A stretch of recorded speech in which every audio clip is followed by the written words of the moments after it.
오늘 좋으신 하나님께서 저와 여러분에게 주시는 생명의 말씀은 마가복음 10장 13절로 31절까지 말씀, 제가 받들어 읽겠습니다. 그리고 중요한 말씀은 같이 합독합니다. 10장 13절부터 읽습니다. 사람들이 어린이들을 예수께 데리고 왔다.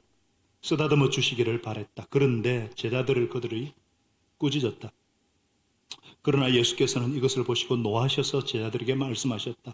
어린이들이 내게 오는 것을 허락하고 맞지 말아라. 하나님 나라는 이런 사람들의 것이다. 나는 내가 진정으로 너희에게 말한다. 누구든지 어린아이와 같이 하나님 나라를 받아들이지 않는 사람은 거기에 들어가지 못한다. 그리고 예수께서는 어린이들을 껴안으시고 그들에게 손을 얹어서 축복하여 주셨다. 예수께서 길을 가시는데 한 사람이 달려와서 그 앞에 무릎을 꿇고 그에게 물었다. 선하신 선생님, 내가 영원한 생명을 얻으려면 무엇을 해야 합니까? 예수께서 그에게 말씀하셨다. 어찌하여 너는 나를 선하다고 하느냐? 하나님 한 분밖에는 선한 분이 없다. 너는 계명을 알고 있을 것이다. 살인하지 말아라. 간음하지 말아라. 도적질하지 말아라. 거짓 증언하지 말아라. 속여서 빼앗지 말아라. 내 부모를 공경하여라 하지 않았느냐? 그가 예수께 말하였다. 선생님, 나는 이 모든 것을 어려서부터 다 지켰습니다. 같이 읽습니다. 예수께서 그를 눈여겨보시고 사랑스럽게 여기셨다. 그리고 그에게 말씀하셨다. 너에게는 한 가지 부족한 것이 있다. 가서 내가 가진 것을 다 팔아서 가난한 사람들에게 주어라. 그리하면 내가 하늘에서 보화를 차지하게 될 것이다. 그리고 와서 나를 따르라. 그러나 그는 이 말씀 때문에 울상을 짓고 근심하면서 떠나갔다. 그에게는 재산이 많았기 때문이다. 예수께서 둘러보시고 제자들에게 말씀하셨다. 재산을 가진 사람은 하나님의 나라에 들어가기가 참으로 어렵다. 제자들은 그의 말씀에 놀랐다. 예수께서 다시 그들에게 말씀하셨다. 이 사람들아, 하나님의 나라에 들어가기는 참으로 어렵다. 부자가 하나님의 나라에 들어가는 것보다 낙타가 바늘기로 지나가는 것이 더 쉽다. 제자들은 더욱 놀라서 그렇다면 누가 구원을 받을 수 있겠는가 하고 서로 말하였다. 같이 읽습니다. 예수께서 그들을 눈여겨보시고 말씀하셨다. 사람에게는 불가능하나 하나님께는 그렇지 않다. 하나님께는 모든 일이 가능하다. 베드로가 예수께 말씀드렸다. 보십시오. 우리는 모든 것을 버리고 선생님을 따라왔습니다. 같이 읽어요. 예수께서 말씀하셨다. 내가 진정으로 너희에게 말한다.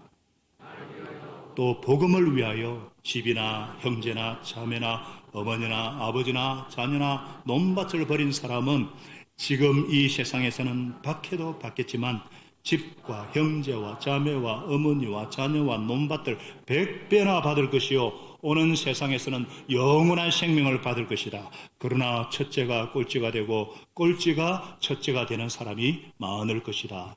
아멘. 이 말씀에 근거해서 하나님 나라를 맛보고 누리려면, 영생을 맛보고 누리려면 이런 제목으로 하나님 말씀 나누겠습니다. 지난주 우리는 결혼에 대한 예수님의 마음과 소원을 깊이 영접했습니다. 성경대로, 창조 원리대로 살면 반드시 행복한 결혼 생활 영위하게 된다. 이런 주님의 음성을 들었지요. 네. 행복한 결혼 생활 그랬는데 여러분 행복이 뭐예요? 행복이 무엇입니까? 지난 금요일 날 이틀 전에 젊은이들과 요즘 많은 사람들이 보는 유퀴즈라는 TVN 프로그램이 있어요. 저기에 가운데 저기가 세계적인 행복학자 서은국 연세대 교수입니다. 이분이 행복이란 주관적으로 느끼는 신체적, 정신적 즐거움의 합이다 그랬어요. 세계적인 행복학자가 말했으면 그렇겠죠. 그러면서 단순히 무슨 걱정이나 스트레스가 없는 상태가 아니라 어디서 즐거움을 느끼든 자주 느끼는 사람이 행복한 사람이다. 여기에는 뭐 개인차가 있고 선천적인 어떤 기질의 기질도 중요한 역할을 하지만 행복의 가장 큰 자원은 뭐냐? 사람, 관계라는 거죠. 일상에서 행복감을 높이기 위해서 행복 압정을 일상에 깔아 놓아야 한다. 행복 압정이에요. 압정 있잖아요. 이 압정은 비명을 지르게 하는 고통이 아닌 자연스럽게 즐거움을 유발하는 것인데 그 압정 중에 제일 중요한 것이 사람이다. 재차 강조를 했어요. 그러니까 일상에서 마주치는 사람들과의 어떤 사회적인 경험의 합이 행복감에 중요한 역할을 한다는 거예요. 즐거움을 주는 존재를 발견하는 것이 중요하다는 거예요. 그런 점에서 우리 신자는요, 매주 즐거움을 대상이신 살아계신 하나님을 만나고, 아멘이십니까? 또 사랑하는 지체들과 만나니 행복할 수밖에 없죠. 이 서교수가 끝으로 이런 말을 했어요. 행복은 즐거움의 강도보다는 빈도가 훨씬 더 중요하다. 그러니까 우리가 먼저 친절을 베풀고 먼저 인사하고 소중한 사람들과 더욱 자주 만나서 즐거움의 빈도를 자주 가져서 행복한 삶, 풍성한 삶을 만들어 가십시다. 그런데 말이에요. 그건 맞겠는데, 이거 공감이 되는데, 우리는 영원한 행복을 추구하잖아요. 이 땅에서뿐만 아니라 죽음 저편, 너머편에서까지 영원한 행복, 영원한 생명을 갈구하잖아요. 짐승과 달리 사람은요, 영생을 갈구합니다. 영생을 갈구하는 이유는 잃어버린 영생을 찾고자 하는 인간의 본능이기 때문이에요. 사람이면 누구나 다 나는 어디로 와서 어디로 가는 존재인가? 사람이 죽은 후에는 어떻게 되는가? 어떻게 하면 영생을 얻을 수 있는가? 고민하고 고뇌합니다. 그럼에도 대다수 사람들은 먹고 사는 현실 문제에 이렇게 매여가지고 다람쥐 쳇바퀴 돌듯이 어떤 사람은 벌레같이 살아가요. 왜 사는가 하는 문제보다 오늘은 뭘 먹고 어떻게 살 것인가? 이 문제로. 그러니까 인생의 본질적인 문제는 제쳐놓고 부차적인 문제를 붙들고 씨름하고 고뇌하고 괴로워합니다. 저도 그랬었어요. 여러분은 어떠십니까? 이 영생의 문제는요, 반드시 해결해야 될 인생 문제입니다. 이 문제 해결하지 못할 때 참된 행복과 참된 평안을 맛볼 수가 없습니다. 열매 맺는 삶, 행복한, 풍성한 생명 넘치는 삶을 살 수가 없습니다. 오늘 본문에도 보니까 내가 영생을 얻으려면 무엇을 해야 됩니까? 질문하는 부자 청년이 나와요. 얼마나 간절하고 급했으면 달려와서 꿇어 엎드려 물었다 그랬어요. 여기에 대한 예수님의 답변이 무엇입니까? 우리가 영생을 얻으려면 하나님 나라를 맛보고 누리려면 어떻게 하면 될까요? 어린 아이처럼 받아들여야 합니다. 다 같이 어린아이 같이 받아들입시다. 시작. 어린아이 같이 받아들입시다. 옆에 분에게 얘기해봐요. 어린아이 같이 받아들입시다. 자, 이게 무슨 말인가? 잘 따라하니까 너무 좋아요.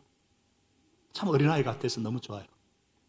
이게 무슨 말이냐면은 부자 청년과의 사건 이전에 먼저 그 배경으로 예수님과 어린아이의 사건이 깔려 있어요. 사람들이요, 어린아이들을 예수님께 데리고 와서 쓰다듬어 주기를 바랬어요. 그런데 제자들이 그들을 꾸짖었습니다. 아마도 예수님의 바쁜 스케줄 때문에 예수님 보호하기 위해서 애들은 가라. 어린이들 못 오라고 막은 것 같아요. 그랬더니까 예수님이 노하시면서 어린이들이 내게 오는 것을 막지 말아라. 하나님의 나라는 이런 사람들의 것이다. 성경에 보면요, 예수님께서는 어린이들을 사랑하셨고 어린이들도 예수님을 따랐다는 것을 여기저기서 발견할 수가 있죠. 그래서 어떤 분은 우리가 얼마나 예수님을 닮았느냐 하는 것은 어린이들이 얼마나 우리를 좋아하느냐, 그거 보면 알 수 있다는 거예요. 어린이는요, 이 사람이 정말 나를 좋아하는지 안 하는지 금방 압니다. 진짜 나를 사랑하는지 척하는지 기가 막히게 알아요.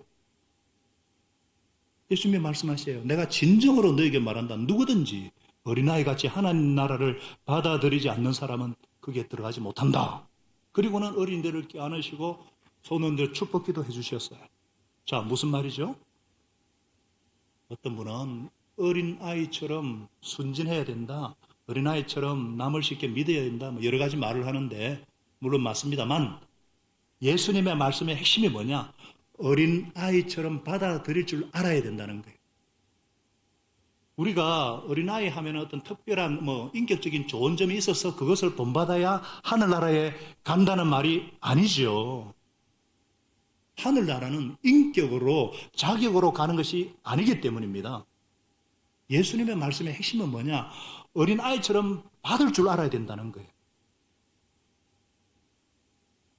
쉽게 말해서 여러분들이 이제 예배 마치고 1층에서 유아유치부 아이들에게 초콜릿 같은 거 주보세요. 덥석 받습니다. 이 사람이 이거 왜 주나? 이거 받다가 독이라도 들어있나? 묻지 않고 그런 생각 안 해요. 그냥 덥석 받아요. 또 아이스크림 먹다가 주면요. 이거 먹던 건데 아직 들어버. 그런 생각 가지고 그냥 배워 먹습니다. 이게 어린애들이에요. 어린애들은 선물을 받을 줄 알아요. 구원이라는 거, 영생이라는 거, 하늘나라 천국이라는 것은 하나님께서 우리에게 주신 선물입니다. 그래서 에베소 2장 8절에 여러분은 믿음을 통하여 은혜로 구원을 얻었습니다. 이것은 여러분에게서 난 것이 아니고 하나님의 뭐라고요? 선물입니다. 하나님의 선물이에요. 우리 주위에서 구원받지 못하시는 분들 보면 구원이 선물인데 이 구원을 선물로 덥석 받지 못해서 그래요. 구원이 하나님의 선물이라는 것을 믿을 수가 없는 거예요. 또 이걸 받기 위해서는 내가 무슨 어떤 자격이 있어야 되지 자격이나 어떤 공적이나 공로 없이 받기만 하는 걸 선뜻 믿질 못해요. 자기도 믿지 못할 뿐더러 자기가 보기에는 자격도 없어 보이는 사람이 나 구원받았다 그러면은 그래갖고 어찌 구원받았느냐? 본인도 못 믿고 남 받는 것도 비난합니다. 이 구원을 선물로 받았다가 지금은 공짜지만 반드시 그게 뭔가 있지. 이런 생각에 덥석 받질 못해요. 천국에 들어갈 수 있는 사람, 하나님 나라를 맛보고 누릴 수 있는 사람, 영생을 얻는 사람은 어떤 사람이냐? 어린이가 덥석 받듯이 하나님이 주시는 구원의 선물을 덥석 받는 사람만이 갈 수가 있습니다. 혹시 여러분 가운데 공짜라는 건 어릴 때부터 공짜 좋아하지 마라. 공짜라는 게 좋지 않아가지고 구원의 문턱에서 막 서성거리는 분이 계시다면 오늘 딱 결심하시고 어린아이같이 그냥 믿음으로 받으시기 바랍니다. 구원과 영생은 하나님의 선물이에요. 너무나 귀하고 너무나 소중하고 너무나 값진 것이기 때문에 값을 매길 수가 없어요. 거저 주실 수밖에 없어요. 왜? 예수님께서 이미 핏값을 다 지불하셨기 때문에. 아멘이십니까? 그래서 예수를 믿는 믿음으로 받는 거예요. 그 목사가 성경대로 구원이 선물이라고 그랬는데 제가 사기꾼처럼 보이십니까? 또 주위에 앉아 계신 분들이 다 구원은 선물이라 그래서 받았는데 다들 멀쩡하고 괜찮은 분들 아니에요?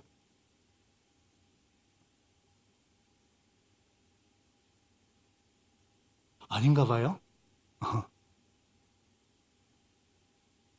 어린아이같이 탁 받으시기 바랍니다. 하나님의 나라는 인간의 어떤 자격이나 공로나 노력으로 착하게 살아서 가는 것이 아니라 하나님의 자녀이기 때문에 들어가는 것이기 때문에 믿음으로 하나님의 선물로 은혜나가처럼 탁 받아들이시기 바랍니다. 이런 배경을 깔고 마가복음 저자가 예수님과 부자청 사건을 기록하고 있어요. 자, 예수께서 길을 가시는데 한 사람이 달려와서 그 앞에 무릎을 꿇고 물었습니다. 선하신 선생님, 내가 어떻게 하면 영원한 생명을 얻으려면 무엇을 해야 됩니까? 이 사람이 나중에 보니까 재산이 많다고 했는데 지금으로 따지면 아주 유능한 젊은 사학가예요. 또 누가복음에 보면 어떤 지도자가 그랬어요. 사회적으로 위치가 있는 사람입니다. 사내들인 공의 의원이에요. 오늘날 상원에 해당합니다. 자, 유능한 사업가에다가 사회적인 지위가 있는 사람이에요. 이 보통 돈이 있고 지위가 있으면요, 영적인 것에 소원이 없습니다. 신앙생활에 관심이 없어요. 근데 이 사람은 신앙생활에 관심이 있을 뿐만 아니라 어려서부터 계명을 잘 지켜서 경건 생활도 잘하는 사람이에요. 아주 괜찮은 사람이에요. 이런 사람이 예수님께 그냥 온 것이 아니라 뛰어와서 그냥 물어본 것이 아니라 무릎을 꿇고 그냥 선생님이 아니라 선하신 선생님 하면서 질문하는 거예요. 마가복음 19장에 보니까 그 젊은이라 그랬어요. 젊은이. 청년이에요. 그 당시 예수님과 비슷한 나이 또래가 아닌가. 비슷한 나이였을 것 같은데 모든 걸 갖춘 사람인데 예의 바르고 공손한 거 볼 때 참 훌륭한 사람이에요. 그러나 그 무엇으로도 채울 수 없는 빈 공간으로 인한 그 공허, 참된 만족과 기쁨이 없는 영생에 대한 그 타는 듯한 목마름, 예수님께 나오지 않으면 안 되는 그 인생의 그 고뇌, 영생의 문제는 반드시 해결돼야 될 그의 인생 문제였어요. 선하신 선생님, 내가 영원한 생명을 얻으려면 무엇을 해야 됩니까? 그저 예수님께서 어찌하여 너는 나를 선하다고 하느냐? 하나님 한 분밖에는 선한 분이 없다.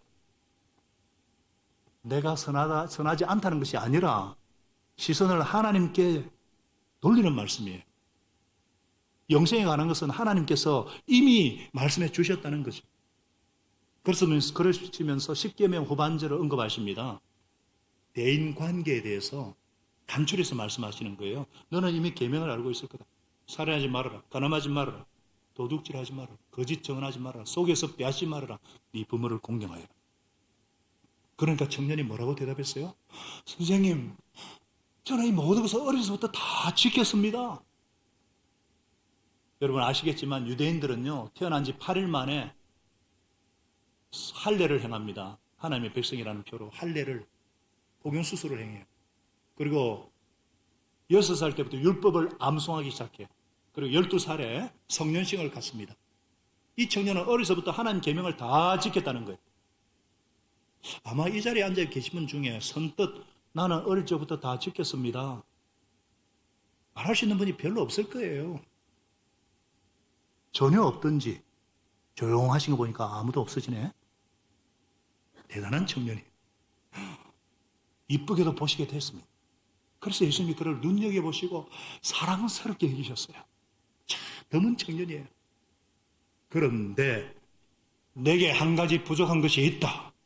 가서 네가 가진 것을 다 팔아서 가난한 사람들에게 주어라. 그리하면 하늘에서 보아가 내게 임할 것이다. 그리고 나서 나를 따르라. 예수님이 이 청년이 기대하지 않았던 말씀을 지금 하신 거예요. 예수님의 제자가 되라는 초청이에요. 놀라운 복이거든요. 그런데 이 청년은요, 이 말씀을 듣고 울상을 짓고 근심하면서 떠나갔다 그랬어요. 왜냐하면 그에게는 재산이 많았기 때문입니다. 예수님은 굉장히 인격적인 분이세요. 왜 이 청년에게는 이 말씀을 하셨을까? 영생을 얻기 위해서는 내가 가진 것을 다 남에게 줘야만 하는가요? 아닙니다. 내가 가진 것을 남에게 다 줘야 구원받을 것 같으면 구원도 내 노력으로 얻는 게 되는 거죠. 아닙니다. 그러면 예수님이 말씀하시는 핵심이 뭐냐?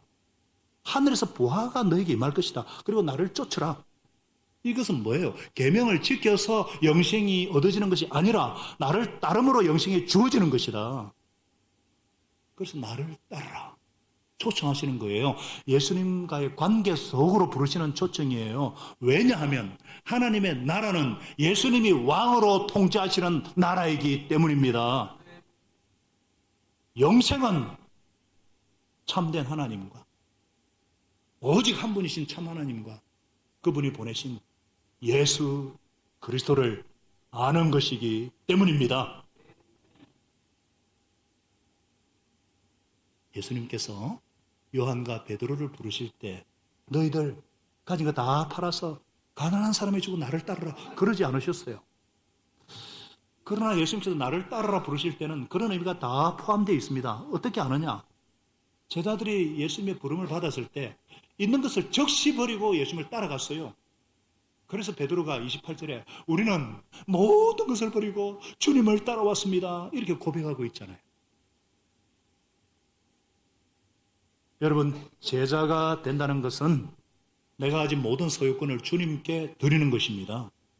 이 청년이 이걸 할 수 없는 거예요.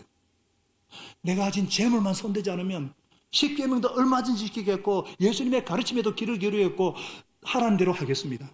그러나 예수님과 재물 중 하나만 선택하라고 할 때 그는 예수님을 선택할 수가 없는 거예요. 재물이 그에게 우상이었어요. 예수님보다 더 소중한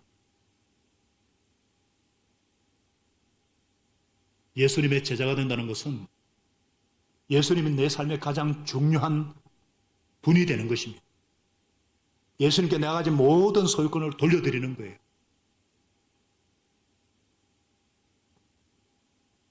왜냐하면 영생은 예수님과의 관계를 통해서 얻어지기 때문입니다. 구원은 예수님과의 관계를 통해서 얻는 것입니다. 그래서 요한복음 1장 12절에 그를 맞아들인 사람들, 그를 영접하는 자, 꼭 그 이름을 믿는 자들에게 하나님의 자녀가 되는 특권을 주셨다 그랬어요. 우리가 어떻게 영생을 얻습니까? 하나님의 자녀가 됨으로 영생을 얻습니다. 하나님의 자녀만이 하나님 나라에 들어갈 수 있어요. 하나님의 나라는 착하게 살아서 가는 것이 아니라 하나님의 자녀가 되면 들어가는 곳입니다. 그럼 어떻게 하나님의 자녀가 될 수 있는가? 예수님을 영접함으로 되는 것입니다. 우리가 예수님을 영접할 때 어떤 분으로 영접하느냐? 내 인생의 주님으로, 주인으로, 하나님으로 영접하는 것입니다. 그래서 우리가 예수님을 믿으면 주여, 주님 그러잖아요. 입술로만 주로 그러고 예수님이 내 인생의 주인이라고 하면 내가 가진 모든 것은 누구 거예요? 주님 거예요.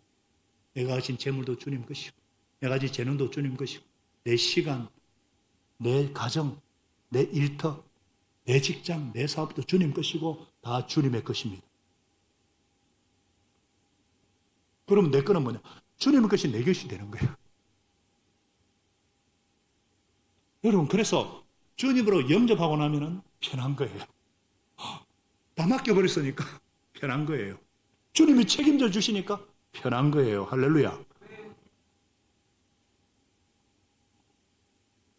부자 청년이 왜 이렇게 마음에 찜찜한 게 있고 이렇게 평안이 없었을까요? 자기가 딱 재물을 움켜쥐고 있어요. 평안이 있을 수 없죠. 우리가 예수님을 주님으로 영접한다는 것이 무슨 의미인지 정확하게 아셔야 돼요. 내 인생의 주인과 내 생명과 내가 가진 모든 것의 주인이 예수님이라는 것을 고백하는 것입니다. 우리가 이분께 내 모든 것을 맡길 때 우리에게 평안이 오는 거예요. 모든 것을 맡겨야 주님께서 우리를 이렇게 저렇게 하셔가지고 축복의 길로, 형통의 길로 인도해 주시지 않으시겠어요? 할렐루야. 이분께 소유권을 드리고 재량권을 드려야만 예수님께서 우리 삶을 아름답게 꾸며주시고 축복의 길로 이끌어 주시지 않으시겠습니까? 그런데 내가 딱 쥐고 있는 동안에는 이것만은 안 됩니다 하는 동안에는 하나님께서도 도와주실 수가 없습니다. 내가 뭐 놓지 못하는 그것 때문에, 그 우상 때문에, 내가 만든 신, 우상은 내가 만든 신, 그 쥐고 있는 그것 때문에 내 삶의 축복이, 내 삶의 형통이, 내 삶의 승리가, 내 삶의 하나님의 나라가 이루어지지 못하고 있는 것입니다. 사랑하는 여러분, 예수님께서 부자 청년에게 나를 내 인생의 주인으로 모셔라 이렇게 초청하신 것은 내가 너에게 정말 영생을 주겠다. 영생을 얻는 길이 바로 그것이기 때문에. 그래서 어린아이 같이 받아들이는 겁니다. 신뢰의 대상을 나로부터 예수님께로 확 이렇게 옮기는 겁니다.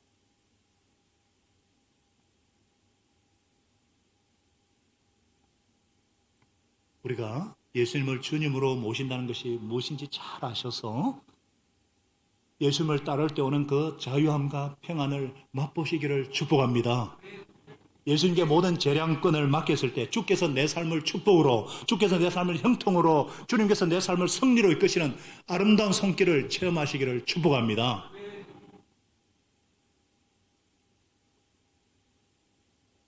이 부자 청년이요, 근심하면서 울상을 짓고 떠나가는 것을 본 제자들이 충격을 받는 것을 예수님이 보시고 말씀하셨어요. 재산을 가진 사람은 하나님 나라에 들어가기가 참으로 어렵다. 이 말씀에 놀라는 제자들에게 다시 이 사람들아, 하나님 나라에 들어가기는 참으로 어렵다. 왜 놀랐느냐면은 지금도 그렇지만은요, 그 당시 재산이 많다는 것은 하나님의 축복으로 생각했어요. 그리고 천국에 가려면 좋은 일 많이 해야 된다고 생각하는데 돈이 좀 있어야 좋은 일도 하지 않겠어요? 그래서 재산이 많다는 건 축복일 뿐 아니라 천국 갈 가능성이 많다는 기회라고 오해하고 있었어요. 오류죠, 오류. 근데 예수님이 반복해서 재산을 가진 사람은 하나님 나라에 들어가기가 참으로 어렵다. 심지어 부자가 하나님 나라에 들어가는 것보다 낙타가 바늘기로 들어가는 것이 더 쉽다.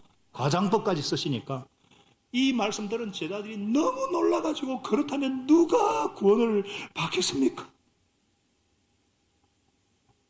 그잖아요. 우리가 예수님을 주님으로 영접한다는 것이 내가 가진 모든 것을 주님께로 소유권을 이양하는 거죠. 등기 이전하는 것이라면 이거 누가 합니까? 이거 누가 해요? 없는 사람은 몰라도 가진 것이 많은 사람은 이거 어려워요. 이거 안 됩니다. 그래서 전담 해보세요. 사업에 성공한 분들 전담에 시도 한번 껴드려요. 공부 많이 하고 사회적인 어떤 학문적인 성취가 있고 이런 업적이 많은 분들 한번 전도해 보세요. 안 됩니다. 사회적인 지위가 높으신 분들, 경험이 많은 분들 전도해 보셨습니까? 가진 것이 많은 분이 천국에 가는 거, 낙타가 바늘기로 들어가는 것보다 어려워요. 상처가 많은 분도 마찬가지입니다. 자아로 가득하고 분노로 가득하고 상처로 가득하고 원망으로 가득하여서 털으려고 하지 않아요. 그래서 우리가 잘 아셔야 돼요. 이 가졌다는 것이 신앙생활에 얼마나 큰 걸림돌인가. 뭔가를 가졌다는 것이요, 자칫 자신의 착각에 만들어요. 내가 유능하다는 걸 넘어서 나는 모든 것을 할 수 있다. 못할 것이 없다. 사업이나 어떤 분야에서 성공하면요, 난 뭐든지 다 안다. 설교하지 마라. 누구 말도 안 들어요. 무슨 주제가 나오든 자기 의견이 다 있고 자기가 항상 맞아요. 사람들이 겉으로 뭐 공손하게 대하니까 부딪힐 도 없고 그래서 자기는 하통하고 성격 좋다고 착각합니다. 원하는 대로 막 해주니까 뭐 좋은 남편, 좋은 아버지로 착각해요. 하나님이 필요 없어요. 이런 사람한테. 누구를 의지할 필요를 안 느껴요. 그래서 가진 게 많은 분 예수 믿기 참 어려워요. 그런데 그러나 이게 맞죠? 예수님은 놀라는 제자들 눈여겨보시면서 말씀하시는 거예요. 사람에게는 불가능하나 하나님께는 그렇지 않다. 하나님께는 모든 일이 가능하다. 하나님을 믿으라. 하나님을 믿으라. 하나님을 믿으라. 하나님을 믿으라는 거예요. 우리 하나님 믿읍시다. 진짜요. 우리 교회는 보면요, 경제적인 여유가 있는 분들 중에 예수님 잘 믿는 분들이 많아요. 공부 많이 하셨다는 분 중에 예수님 잘 믿는 분들이 많아요. 이상한 거잖아요. 자기가 한 게 아니에요. 사람의 힘으로 되는 게 아니에요. 하나님이 하신 겁니다. 우리 연세 지긋하신 분들, 인생의 경륜과 경험이 많으시기 때문에 젊은 것들이 무슨 얘기를 하면은 그리고 한 고집 하시잖아요. 근데 우리 교회는요, 70, 80이 되어도 예수 잘 믿는 분들이 계십니다. 학문적인 지식이 있고 사회적인 지위가 높고 경험이 많고 경제적으로 볼 때 예수 믿을 필요가 없을 것 같은 분들이 열심히 잘 믿어요. 이게 다 하나님의 은혜입니다. 하나님이 하신 겁니다. 하나님의 능력입니다. 하나님의 역사입니다. 이게 얼마나 큰 축복인지 하나님에 대한 깊은 감사가 있어야겠습니다. 큰 은혜인 줄 아셔야겠습니다. 그래서 베드로가 확신 있게 말합니다. 보십시오, 주님. 주님이 빠져 있어요. 베드로 흥분해가지고 주님, 우리는 모든 것을 버리고 주님을 따라왔습니다. 그러자 예수님이 무슨 말씀? 그래. 그래도 빠져 있어요. 내가 진정으로 너에게 말한다. 나를 위하여. 또 복음을 위해서 집이나 형제나 자매나 어머니나 아버지나 자녀나 논밭을 버린 사람은 지금 이 세상에서는 밖에도 바뀌었지만 집과 형제와 자매와 어머니와 자녀 논밭을 몇 배? 100배나 받을 것이요. 일부 예배에 어떤 집사님이 헌신기도 받을 때 사업을 10배를 축복해 주시오 기도해서 제가 100배로 바꾸라고. 100배로. 성경에 100배로 그러잖아요. 100배. 아브라함도 이삭도 100배인데 100배. 100배. 예수님 거짓말 안 하십니다. 100배나 받고 다음에 오는 세상, 저 세상에도 영원한 생명, 영생을 받을 것이다. 할렐루야. 유대인에게 있어서 가장 중요한 것은 가정과 땅입니다. 땅. 그래서 예수님께서 이 말씀하는 거예요. 우리나라도 가장 중요한 것이 가정. 주님 때문에 포기하는 예로 지금 말씀하시는데 그러면 100배를 받고 영생을 얻을 것이다. 예수 믿는다는 이유 때문에 가족들에게 따돌림 당하고 가족을 잃을 것 같으면 친가족보다 훨씬 더 가까울 수 있는 신앙의 가족을 주겠다. 복음을 위해 논밭을 버린 사람은 논밭을 100배나 받을 것이다. 이것을 그대로 믿고 순종한 제자들, 믿음의 선진들과 성도들은 이 예수님의 약속을 그대로 경험했습니다. 할렐루야. 우리 힌두 가장 높은 브라만 귀족 계급의 그 꿈꿈. 예수님 영접하고 복음을 위해서 가족을 포기하니까 오빠하고 많이 맞았어요. 나중에는 가족들에게 인정을 받고 박사가 되고 이제 교수가 돼가지고 내년에는 결혼도 하고 믿음의 수많은 가족을 얻고 복의 통로가 되는 거 우리가 보지 않습니까? 그런데 이 청년은 문제가 뭐예요? 자기가 잃는 것만 생각했지 얻는 것을 보지 못한 거예요. 잃는 것만 생각했지 얻는 것을 보지 못한 것입니다. 때문에 우리가 하나님 나라를 맛보고 누리려면 잃는 것보다 얻는 것을 봅시다. 다 같이요. 잃는 것보다 얻는 것을 봅시다.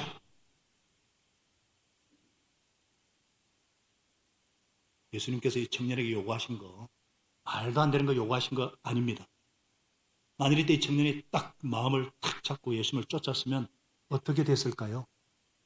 그렇게 자기가 추구하고 갈구하던 참된 행복, 영생을 맛보지 않았겠어요? 하늘나라의 그 기쁨과 평안을 맛보지 않았겠습니까? 영생을 얻은 다음에 그가 굶었을까요? 굶지 않았을 겁니다. 그러면 그 자녀들이 굶어 죽었을까요? 굶어 죽지 않았을 겁니다. 잘 살았을 겁니다. 그런데 얻는 것 보지 못하고 잃는 것만 보다가 구원의 문턱에서, 영생의 문턱에서, 하나님 나라의 문턱에서 되돌아가 버리는 그가 어떻게 됐을까요? 한 50, 60년 뭐 잘 살았겠죠. 잘 살다가 죽었겠죠.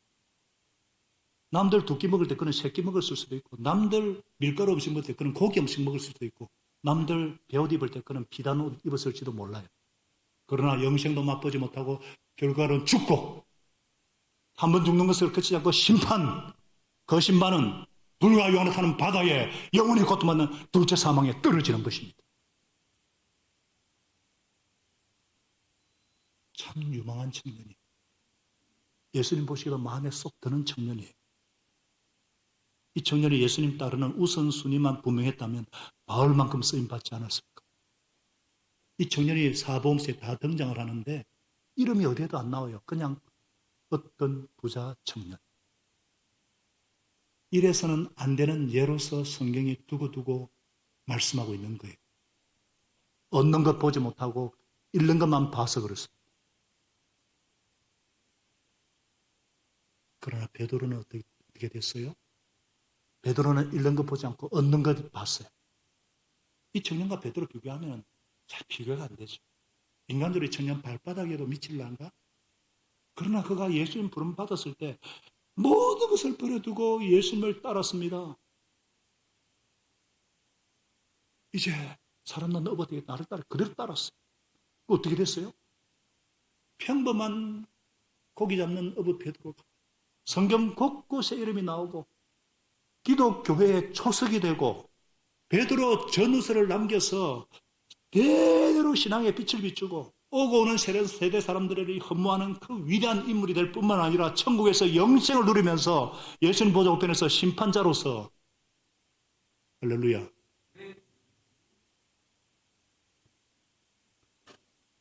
여러분, 예수님을 위한 희생은 희생이 아니라 실은 얻는 것입니다.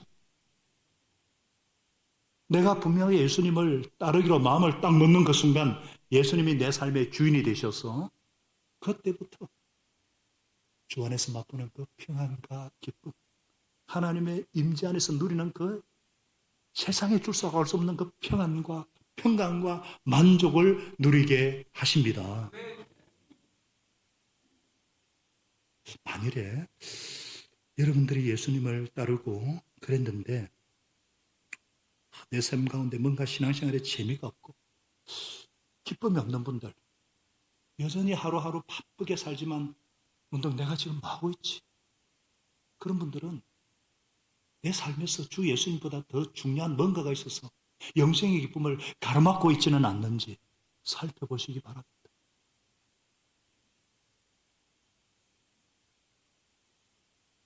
그것을 이 시간 과감하게 예수님을 내 삶의 가장 소중한 분으로 모셔드림으로 시편 34편 8절에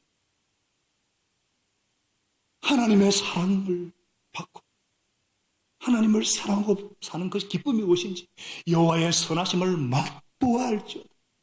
거기에 피하는 자는 복이 있다. 말씀처럼 예수님을 가장 소중한 분으로 모셔드림으로 하나님을 사랑하고 하나님의 사랑을 받음으로 사는 그 기쁨이 무엇인지 맛보시기를 축복합니다. 예수님 말씀 그대로예요. 진정으로는 저와 여러분들에게 예수님 말씀하십니다.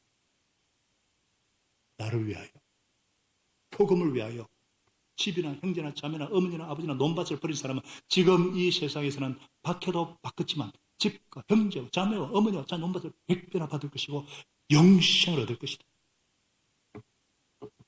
예수님을 주로 모시고 따를 때 박해도 따릅니다. 그런데 우리에게 뭐 큰 박해가 따르겠어요? 그러나 희생은 따릅니다. 희생 없이 예수님 제자 되지 못합니다. 대가 없이 예수님 주님으로 섬길 수 없어요. 그러나 거기에는 100배의 보상과 영생의 약속이 있습니다.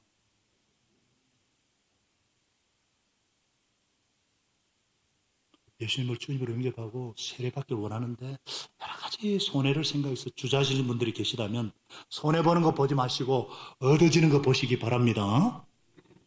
주님께서 헌신된 삶을 살기 원하시는데 내가 조금 희생하면 되는 것을 두려워하시는 분들 희생하는 거 보지 마시고 얻어지는 거 보시기 바랍니다. 내가 주님 섬기기 원하는데 이를 위해 버려야 할 것 때문에 주저하시는 분들 버려야 되는 거 보지 마시고 얻어지는 거 보시기 바랍니다. 비교할 수가 없어요. 영생을 앞에 놓고 이뤄질 것을 보다가 더 큰 것, 가장 중요한 것, 가장 소중한 것을 잃어버린 어리석은 청년들처럼 되지 맙시다. 보상해 주시는 하나님, 넘치게 채우시는 하나님, 100배로 채워주시고 영생으로 채워주시는 하나님을 바라보고 과감하게 주님을 따릅시다. 그래서 주님이 주시는 평안을 맛보시고 주님께서 인도해 주시는 삶을 통해 하나님 나라를 맛보고 누리는 저와 여러분 되시기를 예수님의 이름으로 축원합니다. 기도하겠습니다. 우리 한번 오늘 이 말씀을 생각하면서 주님께서 내게 주신 음성이다 생각하면 한번 기도하면 좋겠습니다. 조용히 기도하셔도 되고요. 침묵하시면서 기도하되 소리내 기도하셔도 됩니다. 주님 감사합니다.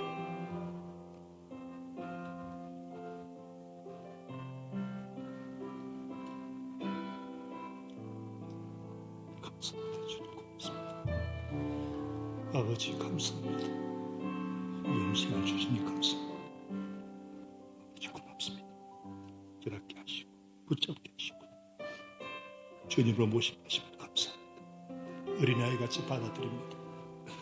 영생은 주님과의 관계 속으로 들어가는 것이고 예수님 따를 때 주어지는 것임을 알 수 있어서 감사합니다. 주님 선물을 받습니다. 잃는 것보다 얻는 것 바라봅니다. 하나님을 믿습니다. 마음을 딱 정할 때 주님께서 기쁨도 주시고 은혜 주실 줄 믿습니다. 지혜로운 어리석은 부자층은 되지 말게 하시고 지혜로운 제자들처럼 믿음의 선진들처럼 하나님 아버지 우리 선배들처럼 그렇게 되게 하여 주시옵소서. 하나님 아버지 감사합니다. 오늘 말씀을 통해서 예수님을 주님으로 모신다는 것이 뭔지 깨달음을 주셔서 감사합니다. 예수님을 주님으로 모실 때 주님의 것이 내 것이 되고 우리 주님은 하늘 땅에 모든 걸 가지신 분이시고 모든 것이 주님의 소유인데 이 예수님을 영접하고 소유할 때 주님의 것이 결국 내 것이 될 것임을 알게 하시니 감사합니다. 주님의 건세 내 건세, 주님의 부활 내 부활, 주님의 생명 내 생명, 주님의 나라 내 나라, 세상에 이것보다 더 수지 맞는 장사가 어디 있겠습니까?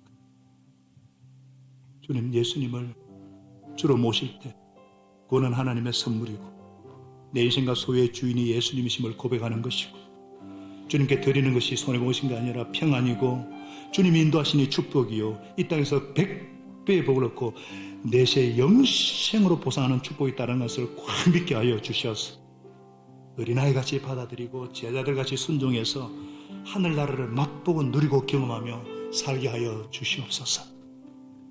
존귀하신 예수님의 이름으로 감사하며 기도합나이다. 아멘. 다 같이 일어나